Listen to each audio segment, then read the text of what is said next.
मेरे साथ इस वक्त प्रोग्राम में मेरे इंतहाई मोअज़्ज़ज़ मेहमान हैं, सीनियर सियासतदान हैं, साबिक़ वज़ीर आज़म हैं और अवाम पाकिस्तान पार्टी के कन्वीनर हैं शाहिद खाकान अब्बासी साहब प्रोग्राम में साथ मौजूद हैं। अस्सलाम वालेकुम अब्बासी साहब, बड़े दिनों बाद आज आप शो पे आए हैं सर। लेकिन आप तो आए, लेकिन दूसरी तरफ सर आना जाना आजकल बहुत ज़्यादा चल रहा है। कभी वज़ीर आज़म साहब सदर से मिलते हैं, कभी बिलावल साहब से मिलते हैं, कभी पार्टीज़ बनती हैं, कमेटियाँ बनती हैं, मुज़ाकरात होते हैं। ये क्या हो रहा है? कौन सा ऐसा मसला है कि जिस पर मुलाकातें तो बहुत सारी हो रही हैं लेकिन अभी तक हल की कोई आवाज़ सुनाई नहीं दे रही है, मसला भी सामने नहीं आ रहा?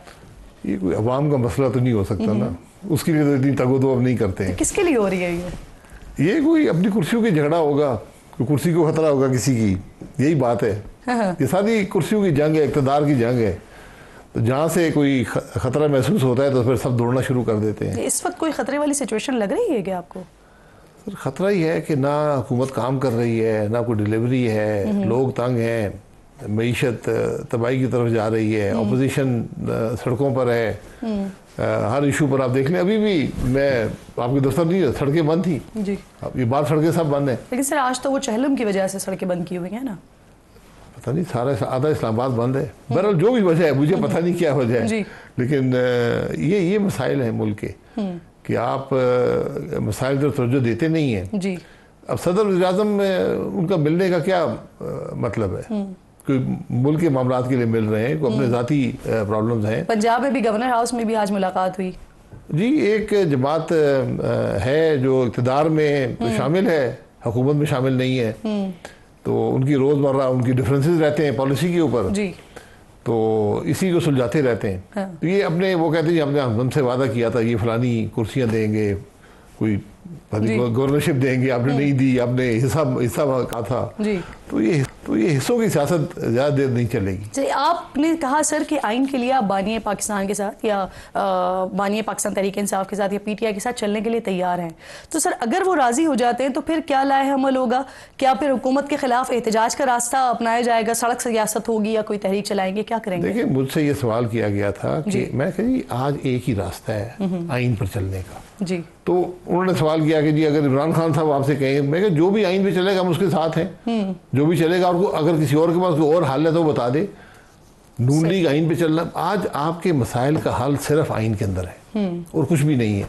इस इंतशार से ये जो आज मुल्क के अंदर निफाक है, इससे कुछ हासिल नहीं होगा। आज इस मुल्क की political leadership, military leadership, judicial leadership, ये अपने मामलात से बाहर निकले, मुल्क को देखें कि मुल्क कहाँ जा रहा है। आज कुर्सियों की बात है, कभी बात चल रही है कि एक्सटेंशन देना चाहती है हुकूमत चीफ जस्टिस को जी, कि उम्र बड़ा आईनी तरमीम करना चाहते हैं। क्या पाकिस्तान का मसला आज चीफ जस्टिस की आईनी तरमीम है?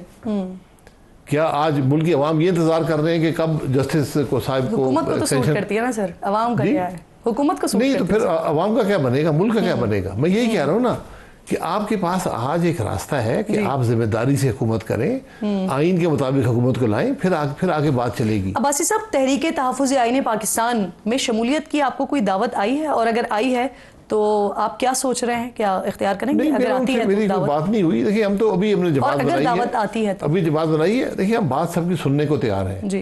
मकसद अगर वाज़ेह होगा, मकसद अगर मुल्क के मसाइल का हल होगा, मुल्क को आइन पे रास्ते पर लाने का होगा, तो बिल्कुल हम उसी के साथ हैं। हमारा सियासी जमात को आइन के साथ होना चाहिए जी।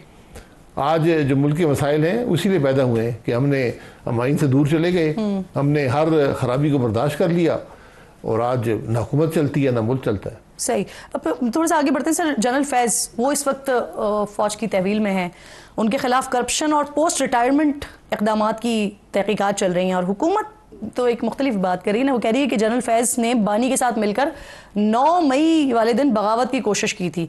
अगर ये बात साबित हो जाती है सर, तो फिर बानी तहरीक इंसाफ जो है उनका ट्रायल मिलिट्री कोर्ट में चल सकता है। इस पर क्या स्टांस है आपका, कैसे देख रहे हैं आप इसे? देखिए, मेरे स्टांस से नहीं फ़र्क पड़ता, ये फ़ौज का मामला है। उनके अफसर का जो निज़ाम है वो उनके अपने आर्मी एक्ट के तहत उसको ट्राई कर सकते हैं। जो उन्होंने कह दिया कि हमने कोर्ट मार्शल करना है फलाने चार्जेस के ऊपर, साथ ही उन्होंने कह दिया कि हमने जो मई 9 के वाक़यात में उनमें भी उनके बारे में कोई कार्रवाई का सोच रहे हैं। उसके बारे में उन्होंने चार्जशीट नहीं की, चार्जशीट तो दूसरे मामले में किया है। अब अगर उसमें इमरान खान साहब का नाम आता है कि वो इस साजिश में शामिल हैं, उसकी शहादत भी आती है, तो फिर आर्मी एक्ट के तहत उनका भी ट्रायल उस मिलिट्री निज़ाम में हो सकता है। मिलिट्री कोर्ट वैसे को बने हुए नहीं होते, मेरे ख्याल में बनाए जाते हैं जो कोर्ट मार्शल के लिए मुकर्रर किए जाते हैं, स्टैंडिंग कोर्ट मेरे ख्याल नहीं होते। तो ये आर्मी एक्ट में गुंजाइश मौजूद है कि अगर किसी ने तंसीबात पर हमला किया हो, यकीनन इमरान खान साहब ने खुद तो नहीं किया, लेकिन अगर वो किसी साजिश में शामिल थे, उनकी हिदायत पे हुआ, उस साजिश की हिदायत भी साजिश होती है ना। जी जी। तो आपने अगर हिदायत दी हैं तो फिर आपने किसी से बात की होगी, किसी को कहा होगा। कोई शख्स अगर ये कहता है कि हाँ जी मुझे इंस्ट्रक्शंस आई थी या हमने ये बात की, उस कॉन्स्पिरेसी में शामिल हुए, तो फिर ये ट्रायल हो सकता है। अब्बासी साहब, जिस फैज़ हमीद नेक्सस का या नेटवर्क का तस्करा हो रहा है, ज़बान ज़ेद आम है, आपके इल्म में है वो नेटवर्क या नेक्सस? नहीं, मैंने कोई नेटवर्क नहीं देखा, मैं इन चीज़ों से बड़ा दूर, नेटवर्क से बड़ा दूर रहता हूँ। ये नेटवर्क्स कभी आपको फायदे के लिए देते हैं तो आप बड़े खुश होते हैं। इसमें तो कोई शक नहीं, आपको व्हाट्सएप पे भी अभी आए कुछ अर्सा पहले, तो नेटवर्क से आप दूर रहते हैं। नेटवर्क से सारे वैसे भी नेटवर्क पाकिस्तान में रहा नहीं है, फोन तो चलते ही नहीं है। बिल्कुल ठीक। सर वीपीएन है ना? ये नेटवर्क्स किसी वक्त आपको बड़ा फायदा देते हैं, उस वक्त तो कोई शिकायत करता नहीं है, तो बाद में सबको ख्याल आता है कि जनाब ये नेटवर्क बड़ा बुरा था जी, तो नेटवर्क से दूर रहे तो बेहतर है। अभी भी है नेटवर्क? ये नेटवर्क हर किस्म के नेटवर्क होते हैं। फैज़ हमीद का से किसी और का? आप किसी और नाम से होगा, नेटवर्क तो होते हैं, इसमें कोई शुबा नहीं है। बिल्कुल ठीक। सर, अब वज़ीर इत्तलात की अगर आपने बात सुनी हो, वो कह रहे हैं कि एहतिसाब का दायरा बढ़ेगा आगे, बल्कि वो तो नाम भी ले रहे हैं ना साबिक चीफ जस्टिस का। आपको लगता है कि मामलात आगे इस तरह से बढ़ सकते हैं, साबिक चीफ जस्टिस के खिलाफ भी कार्रवाई हो सकती है और बड़े नाम भी सामने आ सकते हैं? Any possibility? हमारे मुल्क कुछ भी हो सकता है। आपने किसको छोड़ा है पाकिस्तान में? हर वज़ीर-ए-आज़म जेल में डाला है जी, किसी के खिलाफ आज तक साबित नहीं कर सके कि इसने कोई जुर्म भी किया है नहीं किया। तो एक बात बड़ी वाज़ेह है कि पाकिस्तान में हर जो शख्स इक़्तिदार में रहा है उसने कोई खराबी नहीं की, कोई उसने गलत काम नहीं किया। हाँ। तकरीबन फरिश्तगी के बराबर आपने उनको खड़ा कर दिया है कि बिल्कुल पारसाल हो गए, कोई गलती नहीं की। एहतसाब का अमल कौन से निज़ाम के तहत करेंगे? नैब से करेंगे? हुकूमत और क्या कैसे एहतसाब करती है? ये बातें करनी बड़ी, हम बातें कर देते हैं, हाँ एहतसाब करेंगे, इसको आर्टिकल 6 लगाएंगे, इसको फलाना करेंगे, इसको फलाना करेंगे। आपने किया क्या आज तक? किसी का एहतसाब किया? आपने करना चीफ जस्टिस का, करें चीफ जस्टिस का एहतसाब, चार्जेस लगाने पड़ेंगे ना जी, शहादतें लानी पड़ेंगी। आपके सिर्फ कहने से एहतसाब नहीं होता, एक निज़ाम है। अगर करप्शन की है तो नैब का इदारा मौजूद है।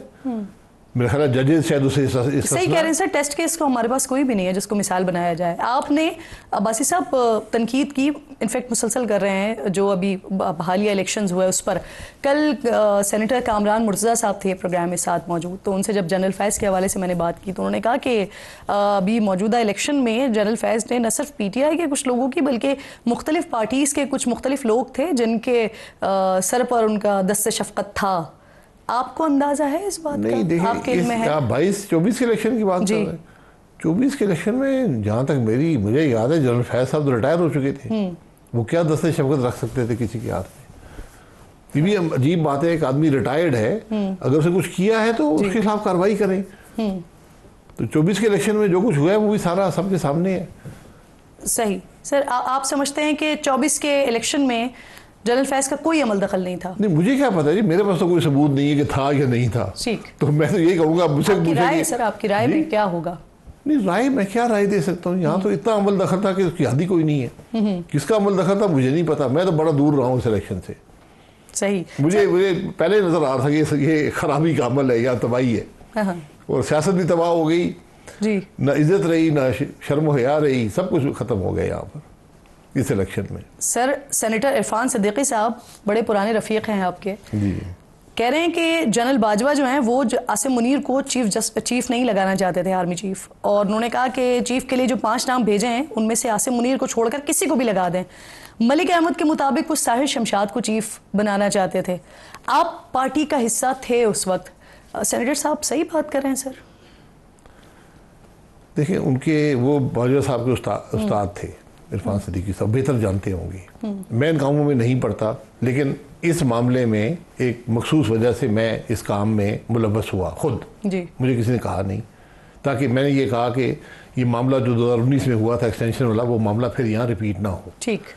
तो बहरहाल उसमें जो कुछ हुआ, मैं कुछ उससे वाकिफ बोले, वो क्या साराई के ज़ुमरे में आ जाता है। तो बहरहाल ये फ़ैसला प्राइम मिनिस्टर साहब ही करते हैं, वही नाम भेजेंगे। प्राइम मिनिस्टर साहब पार्टी के रूह रवां जो है मियाँ साहब से उनसे मशवरा करेंगे, ये फ़ैसला मियाँ साहब का ही होता है। इसमें बाकी सब क्या साराई है, किसने क्या कहा, किसको कहा, कब कहा, कौन क्या चाहता था। जो सिटिंग आर्मी चीफ होता है वो आमतौर पे अगले आर्मी चीफ सिलेक्शन में अपना में हिस्सेदार नहीं बनता, ना ही वो राय देता है। लेकिन सर ये वाली बात जो इरफान सिद्दीकी साहब कह रहे हैं, साबिक आर्मी चीफ ने आने वाले आर्मी चीफ के लिए कहा था, जो मौजूदा आर्मी चीफ हैं उनका रास्ता रोका था। ये उनको पता होगा, उनको पता होगा ना कैसे रास्ता मैं आपसे इसलिए पूछ रही हूं कि उस वक्त आप पीएमएलएन का हिस्सा थे सर। नहीं, पीएमएलएन का हर चीज़ में वाकिफ नहीं हूँ, मुझे इस मामले का कुछ इल्म है जी, लेकिन वो उस मामले का एक पहलू है। तो मैं अगर कोई बात करूंगा तो क्या साराई होगी। इसलिए हकीकत ये है कि जो जाने वाला आर्मी चीफ, उसका ज़्यादा असर नहीं होता अगले आर्मी चीफ की सिलेक्शन में। सही। और ना ही मैंने इससे पहले कभी सुना है कि आर्मी चीफ मुलव्वस होते हैं इन मामलात में, क्योंकि उनके लिए सब बराबर, आने वाले सारे बराबर होते हैं। उनको रिप्लेस करना होता है उन्होंने। तो अगर वो मुलव्वस हुए हैं। एक और बात भी, मार्शल लॉ की धमकी के हवाले से भी बात हुई कि जनरल बाजवा ने दी थी, और उस हवाले से आपके हवाले से भी कहा जाता है कि आप भी उस सारे मामले में उस वक्त हिस्सा थे जिस वक्त ये सारी बातें हुई। आपकी नॉलेज में है या आप इन्वॉल्व थे? नहीं, मैं मामला मैंने बताया ना, मैं आज खुद बगैर किसी के कहे मैं खराबी देख रहा था, तो मैंने कहा मैं अपनी जिम्मेदारी कम से कम पूरी कर दूं कि क्या क्या हो रहा है। तो मैं वाकिफ हूँ इस मामले के एक पहलू से, लेकिन वो क्या साराई में आएगा। जी, ऐसा क्या हो रहा था कि जिसकी वजह से आप डिस्टेंस कर रहे थे? फिर किस बात से? ये आप मामलात में इन्वॉल्व हुए, तो वो क्या ऐसे मसाइल थे कि जिसके बाद फिर आपको खुद को डिस्टेंस करना पड़ा? नहीं, उनका ऐसे कोई ताल्लुक नहीं। आप कह रहे हैं ना कि मैं इन्वॉल्व हुआ कि मैं अपनी जिम्मेदारी तो पूरी कर लूं। वक्त जब चीफ की सिलेक्शन का प्रोसेस चल रहा था, बहुत सी बातें चल रही थी, उस वक्त मैंने अपने आप को मशवरा देने के लिए अपने आप को उस मामले में इंक्लूड। एग्जैक्टली जो आप कह रहे हैं, मैं यही पूछना चाह रही हूँ आपसे कि क्या ऐसा हो रहा था कि जिसकी वजह से फिर आपने खुद अपने आप को ऐसा हो रहा था? वो बात नहीं हो रही थी जिसका जिक्र इरफान सिद्दीकी साहब वो कर रहे हैं। अच्छा, ये बात नहीं थी? ये बात नहीं थी। ये बातें बाद में आई हैं, शुरू के मामला कुछ और थे। सर कुछ बताना चाहेंगे? नहीं, उसको रहने दें। मैं बहुत सी क्या साराई इस पे होती रहती है, लेकिन ये आप कैटेगोरिकली कह रहे हैं कि ये बात नहीं थी जो इरफान सिद्दीकी साहब कह रहे हैं। सर दोबारा एक्सटेंशन मांगी थी? इस तरह मुझे इल्म नहीं है कि उन्होंने माशाल्लाह की धमकी दी, मुझे कोई ऐसा इल्म नहीं है। क्या वो किसी को रोक रहे थे, किसी को बनाना चाहते थे? मांगी थी सर दोबारा? मैं उस मामले को रहने थे ना। मैं हकीकत से मैं इस क्या साराई में नहीं पड़ता। कल 50 एकड़ मुझे वो जो उन्होंने ये कह दिया, हर इशू के बहुत से पहलू होते हैं। हुसैन इरफान सिद्दीकी साहब को एक पहलू का पता हो। सर दो तरफ से तो दावे हो चुके हैं तकरीबन, आप बता दें सर। इस बात की हकीकत सिर्फ मियां नवाज शरीफ साहब जानते हैं जी। अगर आपने इसकी हकीकत मालूम करनी है तो उनसे सवाल कर लें। और बाकी जो भी बात करेगा ना, जो भी बात करेगा उसको हकीकत का इल्म नहीं है। मैं ये भी सर मियां साहब को भी किसी से पैगाम तो गया होगा ना? पैगाम की जरूरत नहीं है, फैसला मियां साहब का था। आर्मी की चीफ की सिलेक्शन का फैसला मियां साहब का था, होता है हमेशा। बात से मैं आगे बढ़ जाती हूँ, सिर्फ ये बता दें एक्सटेंशन मांगी गई थी या नहीं? मैं क्या साराई में नहीं पढ़ता। नहीं सर, आप बात करेंगे तो फिर कोई कंफर्म ही। हाँ। मैं अगर मुझे कोई सबूत है या नहीं, मैं इसलिए मुझे उस मामले के एक पहलू का इल्म है। मैं इस क्या साराई में कभी नहीं पढ़ता, इन बातों में, न ही मैं इन चीज़ों में पढ़ता हूँ जो ये मामलात होते हैं, आर्मी चीफ कौन बन रहा है, कैसे बन रहा है। लेकिन उस वक्त कुछ ऐसे हालात पैदा हुए कि मैंने ये महसूस किया कि मामला ख़राबी की तरफ जा रहा है, तो मैंने जो अपना छोटा मोटा रोल है वो अदा किया। जी सर, इस वक्त जो मार्शल लॉ लगाने का भी सोच रहे थे, ये बात भी हो रही है, फिर ये भी कह रहे हैं कि नून लीग के टॉप मईशतदान को बुलाकर इस हवाले से गुफ्तगू भी की थी। वो कौन सी शख्सियत थे सर? मिफ्ता इस्माइल तो नहीं थे? मेरा नहीं ख्याल। मुस्लिम लीग में तो थे ही नहीं टॉप मईशतदान, तो सागडार साहब भी थे। और दूसरी बात यह है कि मार्शल लगाने वाले मुशावरत नहीं करते, वो धमकी नहीं देते, मार्शल लगा दिया जाता है। ये लगता है या नहीं लगता, उसमें ये नहीं पहले नहीं आता मैं सोच रहा हूँ, मैं देख रहा हूँ, इस तरह नहीं होता। सही, बहुत बहुत शुक्रिया। मुशाहिद खाकान अब्बासी इंतहाई मोअज़्ज़ज़ मेहमान प्रोग्राम में साथ मौजूद थे।